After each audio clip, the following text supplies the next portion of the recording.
One of the big financial stories of the past months has been the returns earned by offshore investments. In the current environment, local investors have been seeing fantastic growth in their international holdings. Earlier, I spoke to Greg Hopkins. He's the Chief Investment Officer from PSG Asset Management. That about the company's equity fund. I also started off by asking him about his views on tapering. Yeah, I think it's something that you've really got to keep at least one eye on.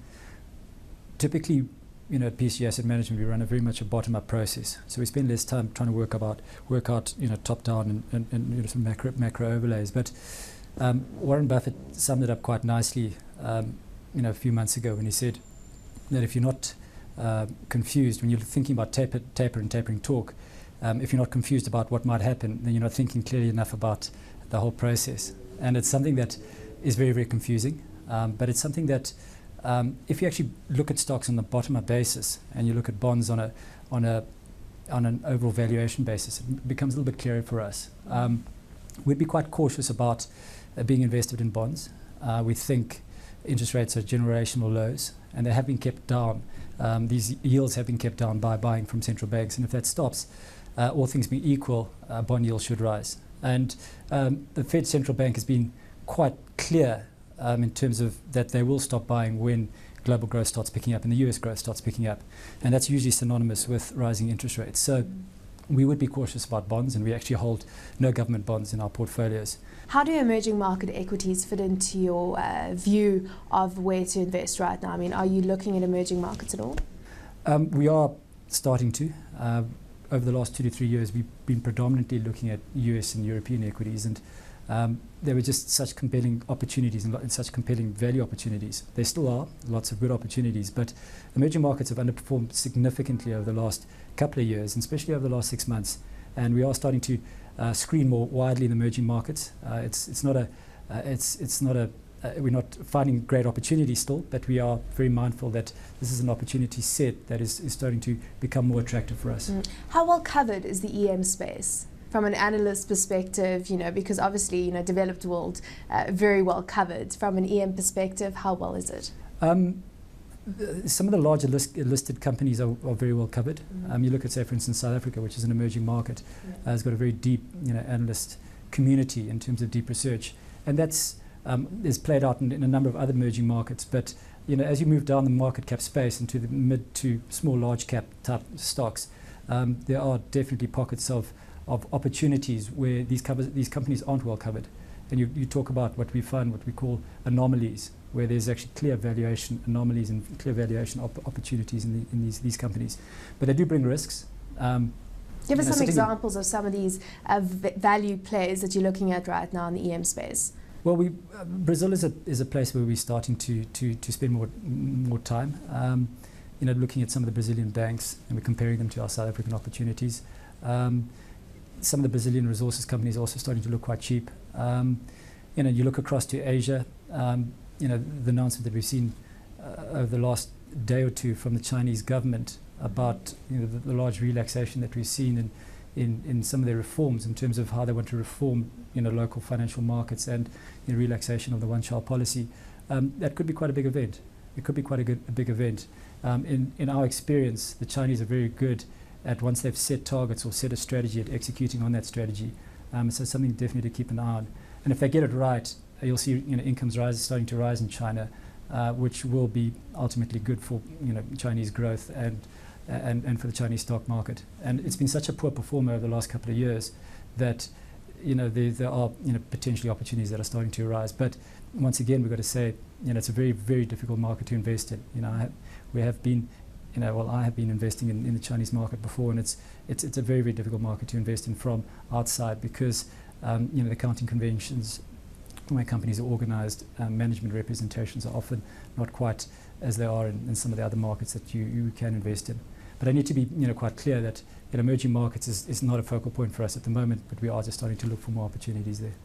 Then let's look at the performance, of the equity fund, PSG Equity Fund. It's been the best performer in its space year to date through to September, up 36%. What's driven those returns? Yeah, that's over the last 12 months, the last 12 months to the end of September. It's been quite an interesting, last year for us. We've owned and this is in the PSG equity fund.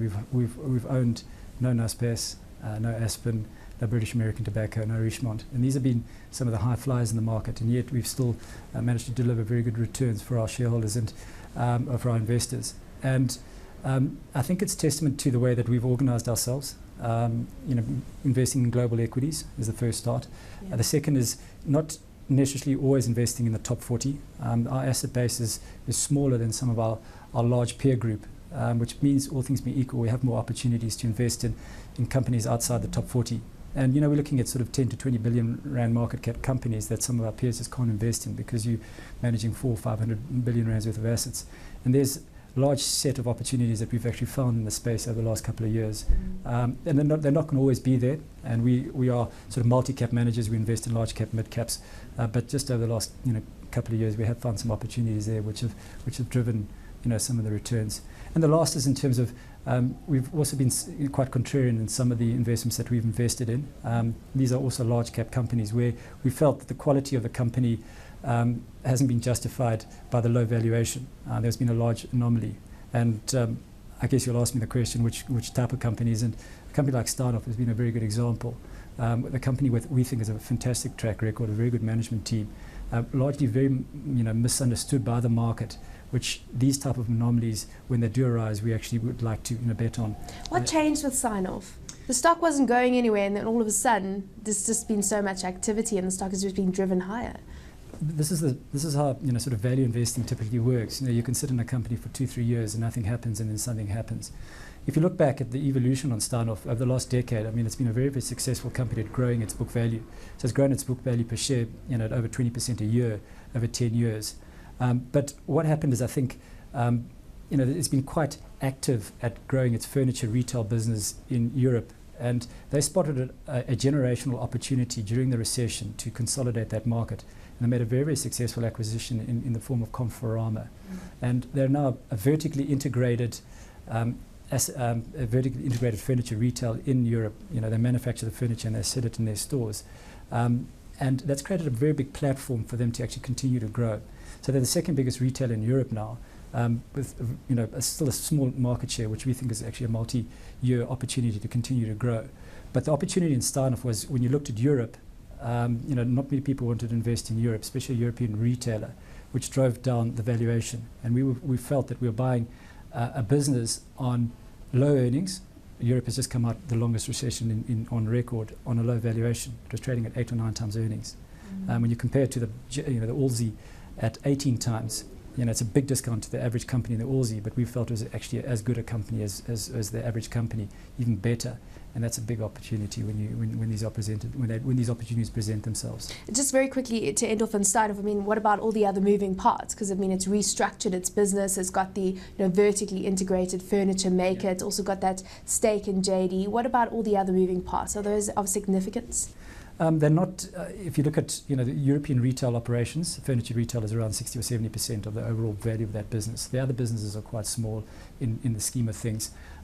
But that's often the opportunity when you look from the outside in a company that has changed or has evolved. Often, the excuse is not to look at it. But if you do look at it, you'll see that it's actually quite a defined strategy, not that complicated a business, a very clear strategy where they want to be in the next 5 to 10 years. On the tech front, you also hold Microsoft and IBM in your top 10. Let's start off with Microsoft. Your view on that? Yeah, so owning Microsoft and IBM in a PSG local equity fund, or a PSG equity fund, is also quite unique. I don't think you'll see many unit trusts investing in these type of companies. But if you look at it very, very simply, IBM's on 11 times earnings. We think a year out it's probably on single-digit PE, 9 times, 10 times earnings. Once again, as we mentioned, the JSE Aussie is at 18 times. We think IBM's a much better company than the average South African company, and it's trading at sometimes half the multiple. So for us, that's a good opportunity. And you've got a business with a very, very strong moat. So when we talk about a moat, we're talking about barriers to entry. It's a business that once IBM is in your business and giving you IT advice and integrating your systems, it's very difficult to get them out. And I think if you look out into the future, we've got a reasonable amount of certainty that IBM will be around in 10 years' time, and we think at a higher multiple. Microsoft's a similar type investment case. If you look at it, what the type of company that we really look for, high quality companies that's got a fixable problem or something that the market is concerned about, which is pushing down the valuation. Mm-hmm. And Microsoft fits into that category. The market is very, very concerned about tablets and the effect that it'll have on PCs. And you're not? No, well, it will have an impact on the margin, but it'll be more in their consumer-facing business. So the enterprise business, which is by far the largest part of their business, selling computers and solutions into companies and corporates. That's the part of the business which is very attractive. They've got a very big hook or moat in their customers, and that's not going to go away. Mm. And if you're buying a business like Microsoft with $70 billion worth of cash on the balance sheet, on 12 times earnings, once again, which we think is a better company than the average JSE company, but you're trading at a big discount, that's an opportunity for us. And you compare that to some of the blue chip companies in South Africa that are trading on 20, 22, 23, 25 or 30 times earnings. We think there's some clear valuation anomaly there. So what do you think the average investor, if you could call it that, what do you think investors are getting wrong in South Africa when you see the type of stocks that are being bought recently? Yeah, time will tell. But our core philosophy is to put risk first, and we look at valuations, and we want to be very clear about paying a high multiple for underlying businesses. And we think in some of these blue chip names, and we think companies like Richemont and Esabries are high quality companies, and over the very long term will do fine. But at the moment we think we're buying these type of companies on high valuations, on high earnings, and that's for us is something that one has to be very careful for. So putting risk first, we would typically take a step back and look for other opportunities in the market, and if we can't find other opportunities, we'll sit in cash. Mm-hmm. But one has to be cautious about, things are going very well for these type of companies. But that being said, as I said, they are high quality companies. And a good example though is you go back to say 2001, 2002, the US blue chip companies that are similar to our blue chip companies were trading at very, very high multiples, and it took them 10 years to grow into those multiples. The earnings growth was good, but the valuations actually started coming down slowly as those companies grew into those earnings. And we think that there's a potential that we'll see the same in those type of companies in South Africa. Mm-hmm. And just to, if you had to look into your crystal short-term ball, if you could call it that, so for the JSE, what are you thinking when it comes to the JSE 2014? We typically don't have a very good crystal ball over the short term. Yeah. I'd have to be very honest that we're quite lousy at calling short-term type movements, and we try not to. We try to take a more of a 5-year view. And when we look over 5 years, there are still good opportunities in South Africa. There are opportunities in the mid-cap space. There are opportunities in the more cyclical end of the large-cap space. Companies like Anglo American and Steinhoff we talked about. So there are opportunities in the future. One has to be just a little bit more careful about cherry picking. So overall, we're still constructive in certain parts of the market, but we are, we've got to be mindful. We're sitting on large amounts of cash, and if certain of these companies' valuations do fall, we'll be spending that cash.